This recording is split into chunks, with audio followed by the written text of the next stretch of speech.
Punjabi radio जिवा से सुन रहे सारे ਸਰੋਤਿਆਂ ਨੂੰ ਬਲਵਿੰਦਰ ਕੌਰ ਵੱਲੋਂ ਪਿਆਰ ਭਰੀ ਸਤਿ ਸ਼੍ਰੀ ਅਕਾਲ। ਤੇ ਜੀ ਪ੍ਰੋਗਰਾਮ ਖਬਰ ਤੇ ਨਜ਼ਰ ਪ੍ਰੋਗਰਾਮ ਦੇ ਵਿੱਚ ਸਾਡੇ ਨਾਲ ਹੋਣਗੇ ਬਲਤੇਜ ਪੰਨੂ ਜੀ, ਦੱਸਣਗੇ ਭਾਰਤ ਵਿੱਚ ਪੰਜਾਬ ਦੇ ਵਿੱਚ ਕੀ ਕੁਛ ਵਾਪਰਿਆ। ਖਬਰਾਂ ਤੇ ਨਜ਼ਰ ਮਾਰਾਂਗੇ। ਖਬਰਾਂ ਤੋਂ ਪਹਿਲਾਂ ਧੰਨਵਾਦ ਕਰਨਾ ਚਾਹੁੰਦੇ ਸਾਡੇ ਸਪਾਂਸਰ ਦਾ, ਜਿਨ੍ਹਾਂ ਨੇ ਇਸ ਪ੍ਰੋਗਰਾਮ ਨੂੰ ਸਪਾਂਸਰ ਕੀਤਾ, ਸਭ ਤੱਕ ਪਹੁੰਚਾਇਆ। ਸ਼ਿਕਾਗੋ ਪੀਜ਼ਾ ਵਿਦ ਟਵਿਸਟ, ਜਿਨ੍ਹਾਂ ਤੋਂ ਹਰ ਇੱਕ ਤਰ੍ਹਾਂ ਦਾ ਪੀਜ਼ਾ ਲੈ ਸਕਦੇ ਹੋ। ਪੀਜ਼ਾ ਆਰਡਰ ਕਰਨ ਲਈ ਵਿਜ਼ਿਟ ਕਰ ਸਕਦੇ ਹੋ www.chicagopizzatwist.com।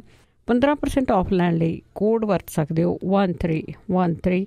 Gurveer Singh Brar Fresno, Ranveer Singh Rana Bakersfield, Bahadar Singh Gill ਪੋਲਰ, ਇਸ਼ਾਨਜੀਤ ਸਿੰਘ ਕਰੋਟੀ ਜੁਬਾ ਸਿਟੀ, ਗੁਰਦੀਪ ਸਿੰਘ ਬਿਰਦੀ ਕਲੋਬਸ ਖਾਲਸਾ ਇੰਸ਼ੋਰੈਂਸ ਏਜੰਸੀ ਸੈਨੋ 'ਚ, ਜਿਨ੍ਹਾਂ ਦਾ ਫੋਨ ਨੰਬਰ 4082725200। ਸਟੂਡੀਓ ਦਾ ਫੋਨ ਨੰਬਰ। ਹਰ ਇੱਕ ਤਰ੍ਹਾਂ ਦੀ ਇੰਸ਼ੋਰੈਂਸ ਕਰਦੇ ਨੇ। ਬਹੁਤ ਬਹੁਤ ਧੰਨਵਾਦ ਕਰਦੇ ਹਾਂ ਜਿਨ੍ਹਾਂ ਨੇ ਪ੍ਰੋਗਰਾਮ ਨੂੰ ਸਪਾਂਸਰ ਕੀਤਾ, ਸਾਡੇ ਨਾਲ ਜੁੜ ਚੁੱਕੇ ਨੇ। ਬਲਤੇਜ ਪੰਨੂ ਜੀ, ਸਤਿ ਸ਼੍ਰੀ ਅਕਾਲ, ਸਵਾਗਤ ਹੈ ਜੀ। ਧੰਨਵਾਦ ਜੀ, ਬਹੁਤ ਮਿਹਰਬਾਨੀ। ਹਾਂ ਤੇ ਜੀ, ਗੱਲ ਕਰਦੇ ਹਾਂ ਜਿਹੜੀ ਭਾਰਤ ਪਾਕਿਸਤਾਨ ਦੀ ਆਪਸ ਵਿੱਚ ਗੱਲਬਾਤ ਹੋਣੀ ਆ ਤੇ ਲੋਕਾਂ ਦੇ ਵਿੱਚ ਖੁਸ਼ੀ ਦੀ ਲਹਿਰ ਹੈ, ਕੋਈ ਨਾ ਕੋਈ ਆਸ ਵੱਜੀ ਭਾਈਚਾਰਕ ਸਾਂਝ ਦੀ। ਇਹ ਆਸ ਬਹੁਤ ਸਮੇਂ ਤੋਂ ਜਿਹੜੀ ਵੀ ਹੈਗੀ ਆ, ਠੀਕ ਹੈ ਕਿ ਇੰਨਾ ਸ਼ਾਇਦ ਇਹ ਪਹਿਲਾਂ ਕਦੀ ਉੱਭਰਿਆ ਨਹੀਂ। ਇਹ ਨਹੀਂ ਹੈਗਾ ਕਿ ਨਹੀਂ ਉੱਭਰਿਆ, ਉੱਭਰਦਾ ਤਾਂ ਰਿਹਾ, ਪਰ ਇਸ ਲੈਵਲ ਦਾ ਜਿਹੜਾ ਉਹ ਨਹੀਂ ਉੱਭਰਿਆ ਪਹਿਲਾਂ ਕਦੇ ਵੀ। ਜਿੰਨਾ ਪਾਕਿਸਤਾਨ ਦੇ ਵਿੱਚ ਇਮਰਾਨ ਖਾਨ ਹੋਰਾਂ ਦੇ ਪ੍ਰਧਾਨ ਮੰਤਰੀ ਬਣਨ ਤੋਂ ਬਾਅਦ ਤੇ ਨਵਜੋਤ ਸਿੱਧੂ ਦੇ ਉੱਥੇ ਜਿਹੜਾ ਜੀ ਉਹ ਜਾਣ ਤੋਂ ਬਾਅਦ ਇਹ ਉੱਭਰਿਆ। ਇਹਦੇ ਉੱਤੇ ਸਿਆਸਤ ਰਚਨੀ ਹੋ ਰਹੀ ਹੈ, ਕਿਉਂਕਿ ਅਕਾਲੀ ਦਲ ਜੀ ਉਹ ਖਾਸ ਤੌਰ ਦੇ ਉੱਤੇ ਬੇਸ਼ੱਕ ਉਹ ਜੋ ਮਰਜ਼ੀ ਕਹੇ, ਪਰ ਉਹ ਇਹਦੇ ਵਿਰੋਧ ਦੇ ਵਿੱਚ ਖੜਾ ਜਿਹੜਾ ਜੀ ਉਹ ਨਜ਼ਰ ਆਉਂਦਾ। ਉਹ ਇਸ ਕਰਕੇ ਕਿ ਉਹਨੂੰ ਲੱਗਦਾ ਕਿ ਜਿਵੇਂ ਧਰਮ ਦਾ ਠੇਕਾ ਉਹਨੇ ਲਿਆ, ਕੋਈ ਹੋਰ ਇਸ ਇਸ਼ੂ ਦੇ ਉੱਤੇ ਗੱਲ ਨਹੀਂ ਜਿਹੜਾ ਜੀ ਕਰ ਸਕਦਾ। ਇਸ ਨਾਲ ਉਹ ਇਹਨੂੰ ਉਭਾਰ ਰਿਹਾ। ਹਰਸਿਮਰਤ ਕੌਰ ਬਾਦਲ ਹੋਰਾਂ ਦਾ ਖਾਸ ਤੌਰ ਦੇ ਉੱਤੇ ਸਿੱਧੂ ਜਿਹੜਾ ਜੀ ਉਹ ਪ੍ਰੂਫ ਦਿਖਾਵੇ ਤੇ ਮੈਂ 24 ਘੰਟਿਆਂ ਦੇ ਵਿੱਚ ਜਿਹੜਾ ਜੀ ਉਹ ਲਾਂਘਾ ਖਲਵਾ ਦੂੰ। ਜਦੋਂ ਹੱਥ ਵਰਤ ਨਹੀਂ ਹੈਗਾ, ਹੁਣ ਏਦੋਂ ਵੱਡਾ ਪ੍ਰੂਫ ਤਾਂ ਕੋਈ ਹੈ ਨੀਗਾ। ਜਿਹੜਾ ਇਮਰਾਨ ਖਾਨ ਹੋਰਾਂ ਨੇ ਚਿੱਠੀ ਪਾਕਿਸਤਾਨ ਦੇ ਪ੍ਰਾਈਮ ਮਿਨਿਸਟਰ ਨੇ ਜਿਹੜੀ ਹੈ ਜੀ ਉਹ ਭਾਰਤ ਦੇ ਪ੍ਰਾਈਮ ਮਿਨਿਸਟਰ ਨੂੰ ਲਿਖੀ ਆ, ਤੇ ਜਿਹੜੀ ਉਹਦੇ ਵਿੱਚ ਇੱਕ ਲਾਈਨ ਮੌਜੂਦ ਜਿਹੜੀ ਹੈਗੀ ਨਾ, ਜਿਹਦੇ ਵਿੱਚ ਉਹਨੇ ਕਿਹਾ ਕਿ ਜਿਹੜੀ ਉਹਨੂੰ ਅਸੀਂ ਜਿਹੜਾ ਜੀ ਦੋਨੋਂ ਮੁਲਕ ਜਿਹੜੇ ਆ ਉਹ ਗੱਲਬਾਤ ਦੇ ਰਾਹੀਂ ਅੱਗੋਂ ਵਧਾ ਸਕਦੇ ਹਾਂ। ਬੇਸ਼ੱਕ ਵਪਾਰ ਦੀ ਉਹਨਾਂ ਨੇ ਗੱਲ ਕੀਤੀ ਹੈ, ਪਰ ਇਹ ਉਚੇਚੇ ਤੌਰ ਦੇ ਉੱਤੇ ਇੱਕ ਲਾਈਨ ਜਿਹੜੀ ਹੈ ਜੀ ਉਹ ਪਾਈ ਹੈ। ਇਹ ਕਰਤਾਰਪੁਰ ਦੇ ਲਾਂਘੇ ਨੂੰ ਲੈ ਕੇ ਹੀ ਹੈ ਚਿੱਠੀ, ਤੇ ਇਹਦਾ ਪੋਜ਼ੀਟਿਵ ਰਿਸਪਾਂਸ ਜਿਹੜਾ ਜੀ ਉਹ ਕੇਂਦਰ ਦੀ ਸਰਕਾਰ ਦੇ ਵੱਲੋਂ ਮਿਲਿਆ।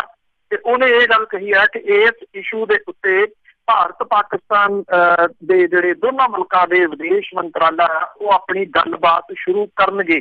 ਸੰਗਦਿਆਂ ਸੁਣਾਉਂਦਿਆਂ ਹੀ ਸਹੀ ਉਹਨਾਂ ਨੇ ਕਿਹਾ ਕਿ ਅਜੇ ਏਜੰਡਾ ਤੈਅ ਨਹੀਂਗਾ, ਏਜੰਡਾ ਸਿਰਫ ਇਹੀ ਆ ਕਿ ਗੱਲਬਾਤ ਜਿਹੜੀ ਹੈ ਜੀ ਉਹ ਸ਼ੁਰੂ ਹੋਊਗੀ। ਇਹ ਗੱਲ ਜਿਹੜੀ ਜੀ ਵਿਦੇਸ਼ ਮੰਤਰਾਲੇ ਦੇ ਤਰਜਮਾਨ ਨੇ ਵੀ ਮੰਨੀ ਹੈ ਕਿ ਕਰਤਾਰਪੁਰ ਦੇ ਲਾਂਘੇ ਵਾਲਾ ਇਸ਼ੂ ਇਸ ਗੱਲਬਾਤ ਦੇ ਵਿੱਚ ਉੱਠੂਗਾ। ਮੇਰਾ ਖਿਆਲ ਹੁਣ ਜਿਹੜੀ ਕਮ ਸੇ ਕਮ ਇਸ ਪੁਆਇੰਟ ਆਫ ਵਿਊ ਦੇ ਨਾਲ ਇਹ ਜ਼ਬਾਨ ਜਿਹੜੀ ਹੈ ਜੀ ਉਹ ਬੰਦ ਹੋਣੀ ਚਾਹੀਦੀ ਹੈ ਕਿ ਇਹਦਾ ਕੋਈ ਪ੍ਰੂਫ ਸਬੂਤ ਜਿਹੜਾ ਜੀ ਉਹ ਹੈ ਨੀਗਾ। ਹਾਂ, ਇਹਨਾਂ ਜ਼ਰੂਰ ਹੈ ਕਿ ਇੱਕ ਜਿਹੜੀ ਫੌਜੀ ਦੀ ਜਿਹੜੀ ਮੌਤ ਹੋਈ ਆ ਉਹਨੂੰ ਬਹੁਤ ਉਭਾਰਿਆ ਜਾ ਰਿਹਾ ਜੀ। ਇੱਕ ਜਿਹੜਾ ਪੂਰੇ ਦਾ ਪੂਰਾ ਮੀਡੀਆ ਦਾ ਇੱਕ ਹਿੱਸਾ ਆ, ਉਹਦੇ ਵਿੱਚ ਕੋਈ ਡਾਊਟ ਨਹੀਂ ਹੈ ਜੀ ਕਿ ਇਹ ਮੌਤ ਜਿਹੜੀ ਹੈ ਜੀ ਮਾੜੀ ਆ, ਬਹੁਤ ਮਾੜੀ ਆ, ਨਿੰਦਣਯੋਗ ਹੈ। ਕਿਸੇ ਦਾ ਵੀ ਜਿਹੜਾ ਘਰ ਦਾ ਜੀਅ ਚਲੇ ਜਾਣਾ ਬਹੁਤ ਮਾੜਾ ਆ, ਔਰ ਸਰਹੱਦ ਦੇ ਉੱਤੇ ਹੁੰਦੀਆਂ ਮੌਤਾਂ ਰੁਕਣੀਆਂ ਜਿਹੜੀਆਂ ਦੀ ਉਹ ਸਹੀ ਨਹੀਂ। ਪਰ ਕਿਤੇ ਨਾ ਕਿਤੇ ਇਹ ਜਿਹੜਾ ਵੀ ਜ਼ਿਆਦਾ ਉਭਾਰਿਆ ਜਾ ਰਿਹਾ, ਉਹ ਇਸ ਕਰਕੇ ਕਿ ਇਹਨਾਂ ਦੋਨਾਂ ਮੁਲਕਾਂ ਦੇ ਵਿਚਾਲੇ ਜਿਹੜੀ ਜੀ ਉਹ ਹਾਮੀ ਭਰੀ ਗਈ ਹੈ ਗੱਲਬਾਤ ਨੂੰ ਜਿਹੜਾ ਜੀ ਉਹ ਲੈ ਕੇ। ਇਹ ਗੱਲਬਾਤ ਜਿਹੜੀ ਆ ਉਹ ਸਰਕਾਰ ਦੀ ਦੋ ਜਿਹੜੀ ਜਾਵੇ, ਬਹੁਤ ਜਿਹੜਾ ਜੀ ਉਹ ਸੁਚੇਤ ਰਹਿਣ ਦੀ ਲੋੜ ਜਿਹੜੀ ਆ ਉਹ ਰਹੂਗੀ ਇਸ ਗੱਲਬਾਤ ਦੀ। ਬਾਕੀ ਤਾਂ ਦੇਖੋ, ਜਦੋਂ ਇਹ ਗੱਲਬਾਤ ਜਿਹੜੀ ਆਉਂਦੇ ਦਿਨਾਂ ਦੇ ਦੌਰਾਨ ਅਮਰੀਕਾ ਦੇ ਵਿੱਚ ਹੁੰਦੀ ਆ, ਜਿੱਥੇ ਦੋਨਾਂ ਮੁਲਕਾਂ ਦੇ ਵਿਦੇਸ਼ ਮੰਤਰੀ ਜਿਹੜੇ ਜੀ ਉਹ ਮੌਜੂਦ ਹੋਣਗੇ, ਉਹਦੀ ਡਿਟੇਲ ਜਿਹੜੀ ਆ ਜੀ ਅੱਗੋਂ ਉੱਥੋਂ ਪਤਾ ਲੱਗੂਗੀ।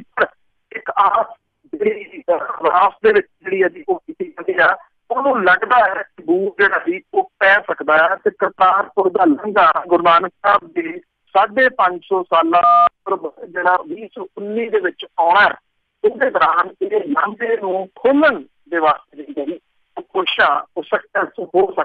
ਬਿਲਕੁਲ, ਜੇ ਨੀਤ ਸਾਫ਼ ਹੋਈ ਤਾਂ ਸਾਰਾ ਕੁਛ ਹੀ ਹੋ ਸਕਦਾ। ਤੇ ਅੱਗੇ ਵੋਟਾਂ ਪੈ ਕੇ ਹਟੀਆਂ ਪੰਜਾਬ ਦੇ ਵਿੱਚ, ਤੇ ਜੇ ਗੱਲ ਕਰੀਏ ਤੇ ਬਹੁਤ ਸਾਰੇ ਪੋਲਿੰਗ ਸਟੇਸ਼ਨਾਂ ਦੇ ਉੱਤੇ ਮੁੜ ਕੇ ਵੋਟਾਂ ਪੈਣਗੀਆਂ ਜੀ। ਜਿਹੜਾ ਰਾਜ ਦਾ ਚੋਣ ਕਮਿਸ਼ਨ ਹੈ ਜੀ ਪੰਜਾਬ ਦਾ, ਉਹਨੇ 8 ਡਿਸਟ੍ਰਿਕਟ ਦੇ ਵਿੱਚ 53 ਬੂਥਾਂ ਦੇ ਉੱਤੇ ਪ੍ਰੀਸ਼ਦ ਤੇ ਸੰਮਤੀ ਚੋਣਾਂ ਦੇ ਦੌਰਾਨ ਗੜਬੜ ਦੀਆਂ ਜਿਹੜੀਆਂ ਰਿਪੋਰਟਾਂ ਸੀ, ਉਸ ਤੋਂ ਬਾਅਦ ਇਹਨਾਂ ਬੂਥਾਂ ਦੇ ਉੱਤੇ ਮੁੜ ਕੇ ਵੋਟਾਂ ਪਾਉਣ ਦੇ ਹੁਕਮ ਜਿਹੜੇ ਆ ਜੀ ਉਹ ਦਿੱਤੇ ਆ। 53 ਪੋਲਿੰਗ ਸਟੇਸ਼ਨਾਂ ਦੇ ਉੱਤੇ ਅੱਜ ਮੁੜ ਕੇ ਵੋਟਿੰਗ ਜਿਹੜੀ ਉਹ ਕਰਵਾਈ ਜਾ ਰਹੀ ਆ। ਵੋਟਾਂ ਜਿਹੜੀਆਂ ਦੀ ਸ਼ਾਮ 4 ਵਜੇ ਤੱਕ ਪੈਣਗੀਆਂ। ਇਹਨਾਂ ਦੇ ਵਿੱਚ ਅੰਮ੍ਰਿਤਸਰ ਜ਼ਿਲ੍ਹੇ ਦੇ 8, ਮੋਗਾ ਦਾ 1, ਫਾਜ਼ਿਲਕਾ ਦਾ 1, ਪਟਿਆਲਾ ਦੇ 2, ਫਰੀਦਕੋਟ ਦਾ 1, ਬਠਿੰਡੇ ਦੇ 2, ਲੁਧਿਆਣੇ ਦੇ 2, ਮੁਕਤਸਰ ਸਾਹਿਬ ਦੇ 36 ਬੂਥ ਜਿਹੜੇ ਜੀ ਸ਼ਾਮਲ ਹੈ। ਤੇ ਤੁਸੀਂ ਅੰਦਾਜ਼ਾ ਲਾ ਲਓ ਕਿ ਇਹ ਬਾਦਲਾਂ ਦੇ ਗੜ੍ਹ ਦੇ ਵਿੱਚ ਜਿਹੜਾ ਜੀ ਸਭ ਤੋਂ ਵੱਧ ਗੜਬੜ ਜਿਹੜੀ ਹੈ ਜੀ ਉਹ ਹੋਈ ਆ। ਅੰਮ੍ਰਿਤਸਰ ਜ਼ਿਲ੍ਹੇ ਦੇ ਪਿੰਡ ਗੱਗੋਵਾਲ ਦੇ ਵਿੱਚ ਜਿਹੜਾ ਜੀ ਉੱਥੇ ਰਸੂਲਪੁਰ ਖੁਰਦ ਦਾ, ਕਰਤਾਰ ਸਿੰਘ ਨਗਰ ਦਾ, ਇੱਥੇ ਸਾਰੇ ਦੇ ਸਾਰੇ ਇਹ ਬੂਥ ਜਿਹੜੇ ਆ ਜੀ ਉਹ ਸ਼ਾਮਲ ਹੈ। ਮੋਗੇ ਦੇ ਵੀ ਕੁਝ ਬੂਥ ਜਿਹੜੇ ਜੀ ਉਹ ਸ਼ਾਮਲ ਨੇ। ਪਟਿਆਲਾ ਜ਼ਿਲ੍ਹੇ ਦਾ ਪਿੰਡ ਬਖਸ਼ੀਵਾਲਾ ਦਾ ਬੂਥ ਜਿਹੜਾ ਜੀ ਸ਼ਾਮਲ ਹੈ। ਇਹ ਉਹ ਬੂਥ ਹੈ ਪਿੰਡ ਜਿਹੜਾ ਡਿਸਟ੍ਰਿਕਟ ਪਟਿਆਲਾ ਦੇ ਪਿੰਡ ਦਾ, ਜਿੱਥੇ ਕੈਬਨਿਟ ਮੰਤਰੀ ਬ੍ਰਹਮ ਮਹਿੰਦਰਾ ਹੋਰਾਂ ਦਾ ਜਿਹੜਾ PA ਆ ਉਹ ਜਾਅਲੀ ਵੋਟਾਂ ਭੁਗਤਾਉਂਦਾ ਲੋਕਾਂ ਨੇ ਕੈਮਰੇ ਦੇ ਉੱਤੇ ਜਿਹੜਾ ਜੀ ਉਹ ਕੈਦ ਕਰ ਲਿਆ, ਔਰ ਉਹਦੀ ਜਿਹੜੀ ਵੀਡੀਓ ਆ ਉਹ ਸ਼ਰੇਆਮ ਵਾਇਰਲ ਹੋਈ ਪਈ ਆ। ਹਾਲਾਂਕਿ ਜਿਹੜੇ ਕੈਬਨਿਟ ਮੰਤਰੀ ਨੇ ਉਹ ਇਹ ਕਹੀ ਜਾਂਦੇ ਕਿ ਉਹ ਸਾਰੀ ਦਿਹਾੜੀ ਮੇਰੇ ਨਾਲ ਸੀ, ਜਾਂ ਤਾਂ ਉਹਦਾ ਕੋਈ ਕਲੋਨ ਬਣ ਗਿਆ ਜਾਂ ਕੋਈ ਉਹਦੇ ਸ਼ਕਲ ਦਾ ਬੰਦਾ ਜਿਹੜਾ ਜੀ ਹੋਰ ਪੈਦਾ ਹੋ ਗਿਆ, ਜਿਹਦੀ ਜਿਹੜੀ ਸੀ ਉਹ ਵੀਡੀਓ ਲੋਕਾਂ ਨੇ ਬਣਾ ਲਈ। ਮੁਕਤਸਰ ਦੇ ਵਿੱਚ ਜਿਹੜੇ ਜੀ 53 ਦੇ ਕਰੀਬ ਜਿਵੇਂ ਮੈਨੂੰ ਦੱਸਿਆ ਕਿ ਬੂਥ ਨੇ ਜਿਨ੍ਹਾਂ ਦੇ ਉੱਤੇ ਮੁੜ ਕੇ ਵੋਟਾਂ ਜਿਹੜੀਆਂ ਜੀ ਉਹ ਪੈਣਗੀਆਂ।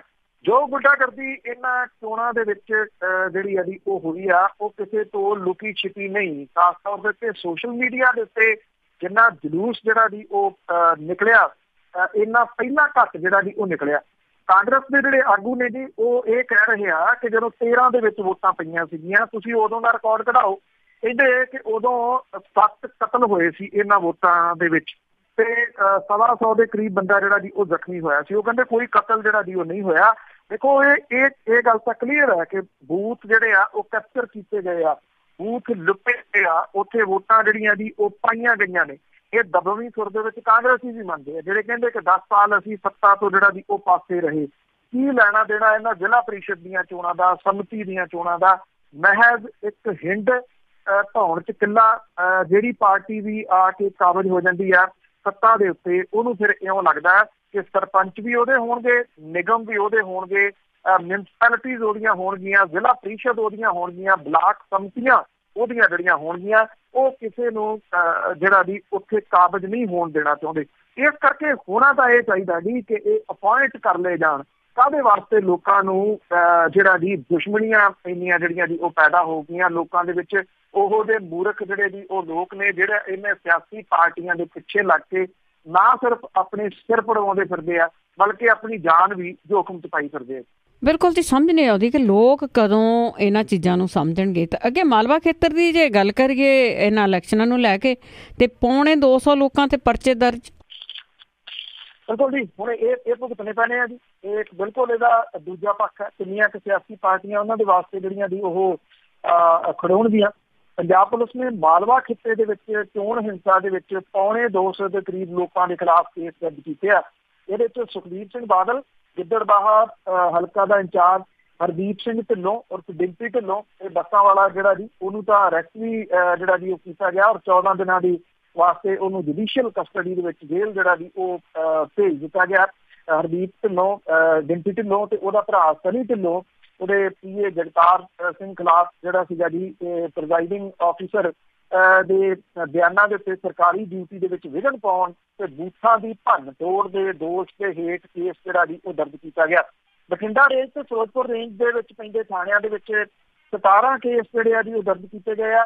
ਲੰਬੀ ਦੇ ਵਿੱਚ ਸਾਬਕਾ ਉਪ ਮੁੱਖ ਮੰਤਰੀ ਸੁਖਬੀਰ ਸਿੰਘ ਬਾਦਲ ਦੇ ਖਿਲਾਫ ਕੇਸ ਦਰਜ ਕੀਤਾ ਗਿਆ, ਔਰ ਜਿਹੜੇ 45 ਦੇ ਕਰੀਬ ਹੋਰ ਅਣਪਛਾਤੇ ਲੋਕਾਂ ਦੇ ਉੱਤੇ ਥਾਣਾ ਗਿੱਦੜਬਾਹਾ ਦੇ ਵਿੱਚ ਕੇਸ ਦਰਜ ਕੀਤਾ ਗਿਆ। ਇਸੇ ਤਰੀਕੇ ਨਾਲ ਥਾਣਾ ਕੋਟ ਭਾਈ ਦੇ ਵਿੱਚ ਡਿੰਪੀ ਢਿੱਲੋਂ, ਸਨੀ ਢਿੱਲੋਂ ਸਣੇ 25 ਜਿਹੜੇ ਅਣਪਛਾਤੇ ਨੇ ਉਹਨਾਂ ਦੇ ਖਿਲਾਫ ਕੇਸ ਦਰਜ ਕੀਤਾ ਗਿਆ। ਸਭ ਤੋਂ ਜ਼ਿਆਦਾ ਕੇਸ ਡਿਸਟ੍ਰਿਕਟ ਮੁਕਤਸਰ ਦੇ ਵਿੱਚ ਦਰਜ ਹੋਏ ਆ, ਜਿਨ੍ਹਾਂ ਦੀ ਗਿਣਤੀ 12 ਆ। ਮੁਕਤਸਰ ਸਿਟੀ ਦੇ ਵਿੱਚ ਵੀ ਕੇਸ ਜਿਹੜਾ ਜੀ ਉਹ ਦਰਜ ਕੀਤਾ ਗਿਆ, ਔਰ ਜਿਹੜੇ ਮੁਕਤਸਰ ਦੇ SSP ਆ ਉਹ ਇਹ ਕਹਿੰਦੇ ਆ ਕਿ ਪ੍ਰੈਜ਼ਾਈਡਿੰਗ ਆਫਿਸਰਸ ਤੋਂ ਜਿਹੜੀਆਂ ਸ਼ਿਕਾਇਤਾਂ ਮਿਲੀਆਂ ਨੇ ਉਹਦੇ ਅਨੁਸਾਰ ਉਹਨਾਂ ਦੇ ਡਿਸਟ੍ਰਿਕਟ ਦੇ ਵਿੱਚ 12 ਕੇਸ ਜਿਹੜੇ ਆ ਜੀ ਦਰਜ ਹੋਏ ਆ। ਇਸੇ ਕਰਕੇ ਅਕਾਲੀ ਦਲ ਵਾਲੇ ਕਹਿੰਦੇ ਆ ਕਿ ਜਿਹੜਾ ਮੁਕਤਸਰ ਦਾ SSP ਆ ਉਹਨੂੰ ਅਰੈਸਟ ਕੀਤਾ ਜਾਵੇ, ਉਹਦੇ ਉੱਤੇ ਕੇਸ ਦਰਜ ਕੀਤਾ ਜਾਵੇ ਕਿ ਉਹਨੇ ਅਕਾਲੀਆਂ ਦੇ ਉੱਤੇ ਕੇਸ ਜਿਹੜੇ ਆ ਉਹ ਕਿਉਂ ਦਰਜ ਕੀਤੇ ਆ। ਬਠਿੰਡਾ ਡਿਸਟ੍ਰਿਕਟ ਦੇ ਵਿੱਚ थाणा दयालपुरा ਜਿਹੜਾ ਜੀ ਮਾਮਲਾ ਦਰਜ ਕੀਤਾ ਗਿਆ, ਜਿੱਥੇ ਬੂਥਾਂ ਦੇ ਉੱਤੇ ਕਬਜ਼ੇ ਹੋਏ, ਬਾਅਦ ਦੇ ਵਿੱਚ ਬੈਲਟ ਬਾਕਸ ਚੁੱਕ ਕੇ ਉਹਨਾਂ ਨੂੰ ਅੱਗ ਜਿਹੜੀ ਸੀ ਉਹ ਲਾ ਦਿੱਤੀ ਗਈ। 40 ਦੇ ਕਰੀਬ ਅਣਪਛਾਤੇ ਵਿਅਕਤੀਆਂ ਦੇ ਨਾਮ ਜਿਹੜੇ ਜੀ ਇਹਦੇ ਵਿੱਚ ਦਰਜ ਕੀਤੇ ਗਏ ਆ। ਬਿਜਲੀ ਮੰਤਰੀ ਗੁਰਪ੍ਰੀਤ ਸਿੰਘ ਕਾਂਗੜ ਦੇ ਹਲਕੇ ਦੇ ਵਿੱਚ ਪੈਂਦੇ ਦਿਆਲਪੁਰਾ, ਮਿਰਜ਼ਾ ਤੇ ਦੁੱਲੇਵਾਲਾ ਦੇ ਵਿੱਚ ਗੜਬੜ ਜਿਹੜੀ ਹੋਈ ਹੈ, ਇੱਥੇ ਹਵਾਈ ਫਾਇਰਿੰਗ ਵੀ ਹੋਣ ਦੀਆਂ ਜਿਹੜੀਆਂ ਦੀ ਉਹ ਖਬਰਾਂ ਨੇ। ਚੋਣ ਕਮਿਸ਼ਨ ਨੇ ਪਿੰਡ ਦਿਆਲਪੁਰ, ਮਿਰਜ਼ਾ ਤੇ ਕਣਕਵਾਲ ਦੇ ਬੂਥ ਤੇ ਦੁਬਾਰਾ ਚੋਣ ਕਰਾਉਣ ਦੇ ਹੁਕਮ ਜਿਹੜੇ ਦਿੱਤੇ ਆ। ਫਾਜ਼ਿਲਕਾ ਡਿਸਟ੍ਰਿਕਟ ਦੇ ਵਿੱਚ ਚੋਣ ਹਿੰਸਾ ਦੇ ਸੰਬੰਧੀ ਕੇਸ ਦਰਜ ਕੀਤਾ ਗਿਆ। ਫਰੀਦਕੋਟ ਡਿਸਟ੍ਰਿਕਟ ਦੇ ਵਿੱਚ ਕੇਸ ਜਿਹੜਾ ਜੀ ਉਹ ਦਰਜ ਕੀਤਾ ਗਿਆ। ਮਾਨਸਾ ਤੇ ਫਿਰੋਜ਼ਪੁਰ ਜ਼ਿਲ੍ਹਾ ਏਦਾਂ ਦਾ ਜੀ ਜਿਹਦੇ ਵਿੱਚ ਚੋਣ ਹਿੰਸਾ ਦਾ ਕੋਈ ਵੀ ਕੇਸ ਜਿਹੜਾ ਉਹ ਦਰਜ ਨਹੀਂ ਹੋਇਆ।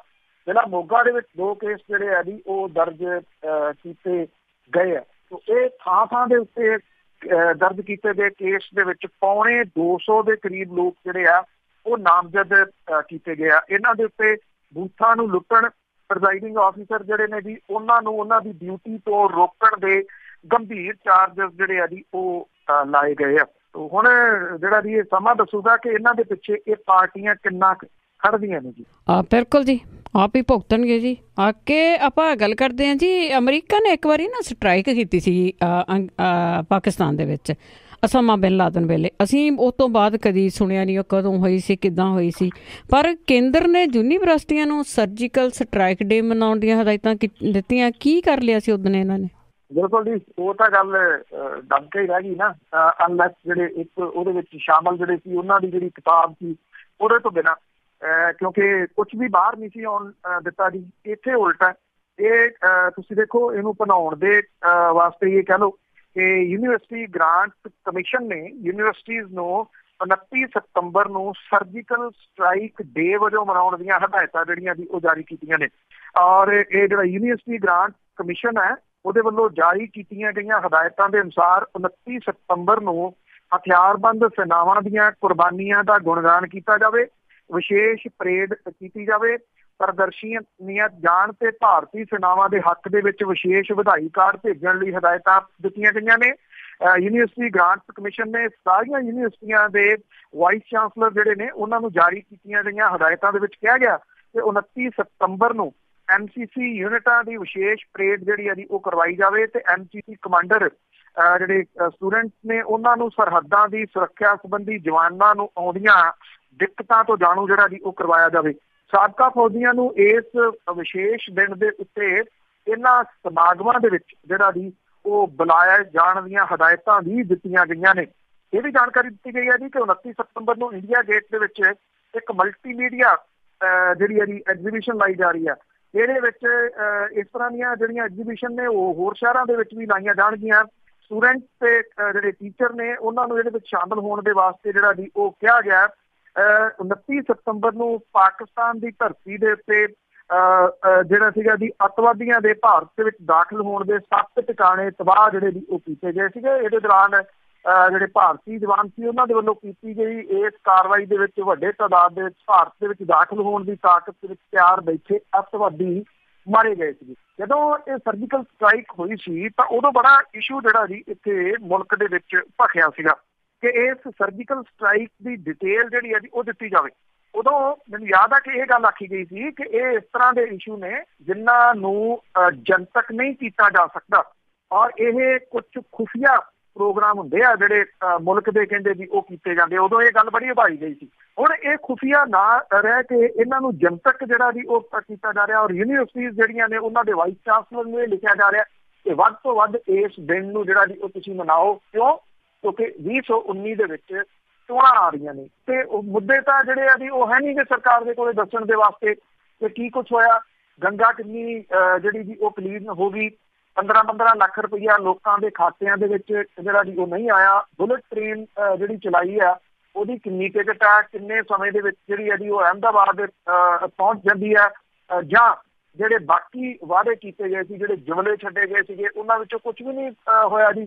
ਜਿਹੜੇ ਗੋਦ ਲਏ ਪਿੰਡ ਸੀ ਇੱਕ ਮੈਂਬਰ ਪਾਰਲੀਮੈਂਟ ਦੇ, ਉਹ ਗੋਦ ਲਏ ਪਿੰਡ ਕਿੱਡੇ ਕਿੱਡੇ ਹੋ ਗਏ ਆ, ਉਹਨਾਂ ਦੇ ਵਿੱਚ ਕਿੰਨਾ ਕੁ ਜਿਹੜਾ ਦੀ ਡਿਵੈਲਪਮੈਂਟ ਹੋਈ ਆ।